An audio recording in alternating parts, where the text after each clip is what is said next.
व्यासपीठावरील सर्वजण तसेच माझे बंधू भगिनी आणि या संस्थेचे समाजिक कार्यकर्ते आणि सर्वजण या सर्वांना माझा नमस्कार। आज मला इथं बोलण्यासाठी सांगितलं त्याबद्दल मी समाजाचे धन्यवाद मानते।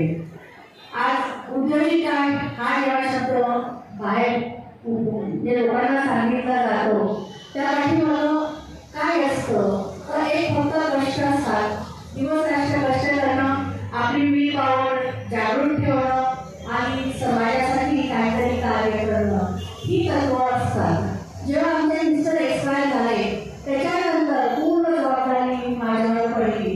त्यानंतर पहिल्या 2 फॅक्टऱ्या होत्या, त्याच्यानंतर मी 4 फॅक्टऱ्या केल्या केवळ विल पॉवरच्या जोरावर। आज 450 ते 500 लोक माझ्याकडे काम करत आहेत। कोविडच्या काळामध्ये ऑक्सिजन टँक्स आम्ही 6 बनवले। त्यावेळेस दिवस रात्र माझी फॅक्टरी चालू होती आणि कुणालाही कोरोना झाला नाही किंवा काहीही प्रॉब्लेम्स नाही आला। या विषयात 1-2 ससूनकडे टँक्स गेले, 1 औंधला गेला, 2 दिल्लीला गेले आणि 1 साऊथला गेला टँक्स। अशा काही गव्हर्नमेंटच्या ह्याच्यामध्ये आपले टँक्स गेलेले आहेत आणि तिथं हे उत्तम तऱ्हेने आतापर्यंत चालत आहेत। ह्याच्यामुळे की लोकांचा जीव वाचवणं हे सर्वात मोठं कार्य होतं। त्यावेळेस मला पोलिसांनी खूप मदत केली आणि त्याचबरोबर IPS अधिकारी पिंपरी चिंचवडचे कृष्ण प्रकाश यांनी मला खास विशेष सत्कार केला। त्याचबरोबर माझ्या कंपनीमध्ये LPG टँक्स बनवतात, जे रोडवर जातात, खतरा म्हणून लिहिलेलं असतं आणि LPG टँक्स असं लिहिलेलं असतं। हे बनवणारी माझी नंबर 1 ची फॅक्टरी इथं महाराष्ट्रामध्ये आहे। संपूर्ण इंडियामध्ये आणि इंडियाच्या बाहेरही हा माझा बिझनेस असतो। एक्सपोर्टचा सगळ्या कंपन्यांना लायसन्स आहे। हे सगळं करत असताना मला झोप हा प्रकार नसतो, सारखं काम आणि काम। यासाठी मग आता थोडी मागं झालेली आहे, यामध्ये मला मुलगाही काम करतोय, त्याचबरोबर त्याला शिकवून पुढं मोठं करणं हे माझं तत्व आहे। आणि माझ्या हाताखालचे सगळे लोक जे आहेत ते उत्कृष्ट आहेत, हाय क्वालिटीचा पगार असतो, त्यामुळे कोणी सोडून जाणं हा प्रकार नाहीये।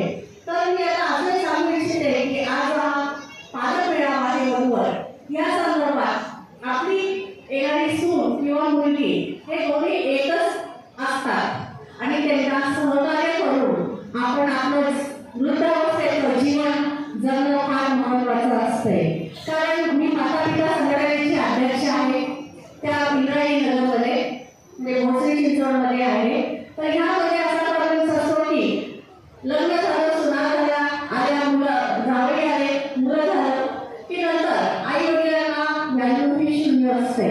तर असं न करता त्यांनी आज आपल्यापर्यंत सगळं जे काम केलेलं आहे, आपल्या लहानाचं मोठं केलेलं असतं याची जाणीव ठेवावी आणि वय 80च्या पुढे जे असतील ते आपल्या घरातले सर्वात मोठे देव आहे असं समजायचं असतं आणि त्यांची सेवा करायची असते। त्यामुळे मला येणारे सर्व शुभ आशीर्वाद हे आपल्या मुलांना मिळतात हे सगळ्यांनी लक्षात ठेवायचं असतं। यासाठी आज ही संस्था असते की माता पिता संघटना संस्था केलेली असते की आज शहरामध्ये सर्वात जास्त प्रमाणात असं चाललेलं आहे की नवरा बायको आणि मुलं आणि एखादी काम करणारी बाई हे एवढंच ठेवायचं। आई वडील कुठे राहणार नाही तर वृद्धाश्रमामध्ये ठेवा, त्याला जेवायला मिळो नाही तर न मिळो ही साईड आहे, ही स्थिती आहे। आज मी सुद्धा 25 लोकांना सगळ्या साहेबांना आणि संध्याकाळी 7:30ला फ्री ऑफ कॉस्टमध्ये डबा देते।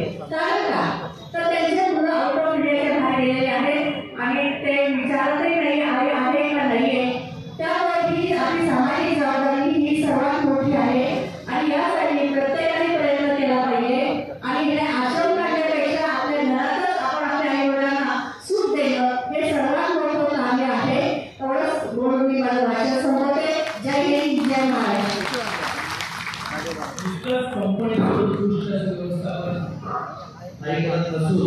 कुटुंबाचं सुद्धा व्यवस्थापन किती व्यवस्थित आपण करावं याचं मार्गदर्शन त्यांनी दिलं।